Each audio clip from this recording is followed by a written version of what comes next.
ici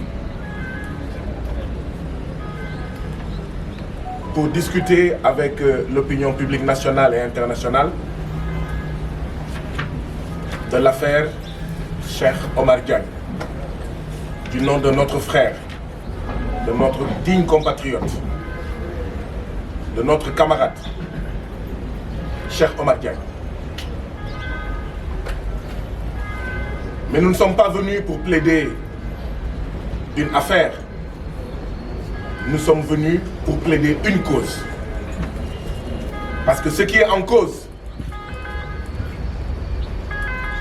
ce n'est pas ce qu'on cherche à nous faire croire, mais ce qui est en cause est beaucoup plus important. Il s'agit de la liberté d'expression. Il s'agit de la liberté de ton. Il s'agit des droits et libertés dans ce pays qui sont plus que menacés depuis 2012, depuis l'avènement du magistère du président Macky Sall.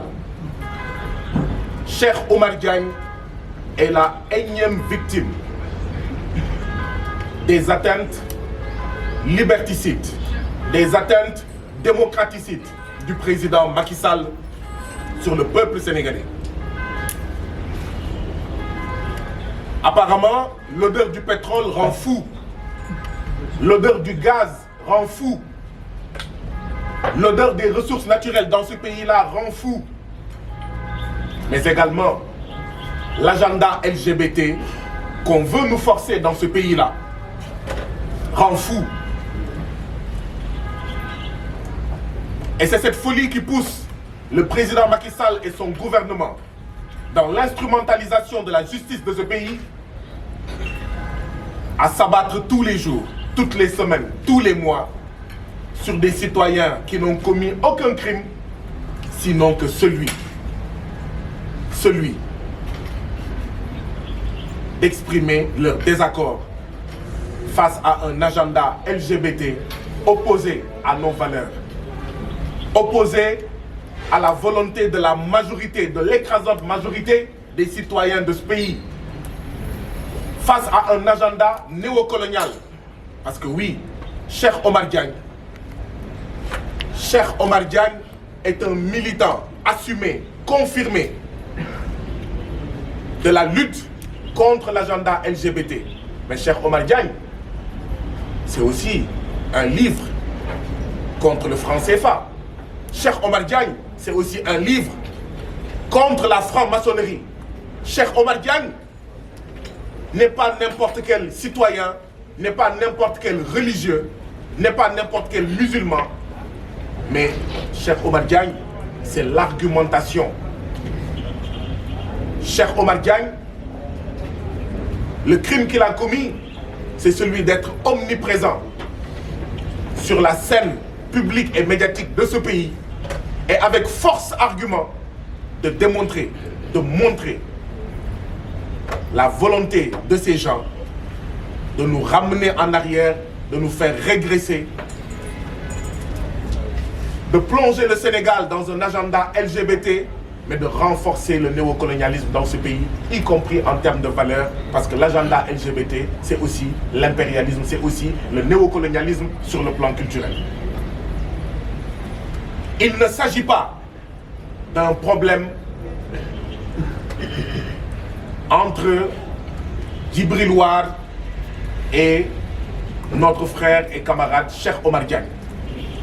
Nous tenons à préciser ici que Cheikh Omar Diagne n'a pas été arrêté ni emprisonné parce qu'il a insulté les chrétiens du Sénégal. Cheikh Omar Diagne n'a pas été arrêté et emprisonné parce qu'il a insulté les musulmans du Sénégal. Cheikh Omar Diagne n'a pas été arrêté et emprisonné parce qu'il a insulté les Wolofs ou les Peuls ou les Sérères ou les Noirs du monde entier.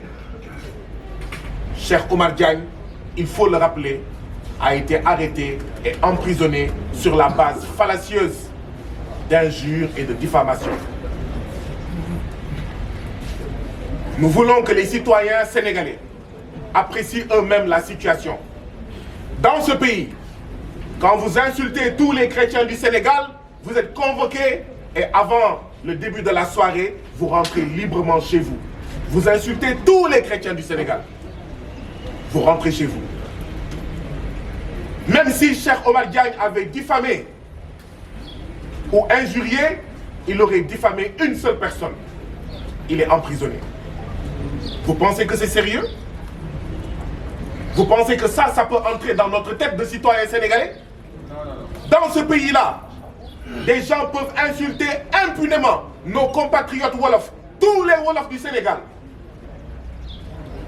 On leur cherche un visa et un passeport et ils sont aujourd'hui hors du Sénégal.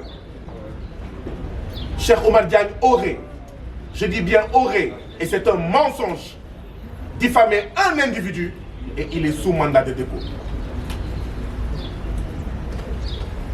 Cheikh Omar Diagne est dans un pays où quelqu'un peut insulter tous les jazz du Sénégal, il n'est ni convoqué, ni emprisonné, et un individu aurait diffamé un autre individu et il est arrêté et il est emprisonné. Et vous voulez que ça passe dans notre tête de citoyens sénégalais? Non, ça ne passera pas.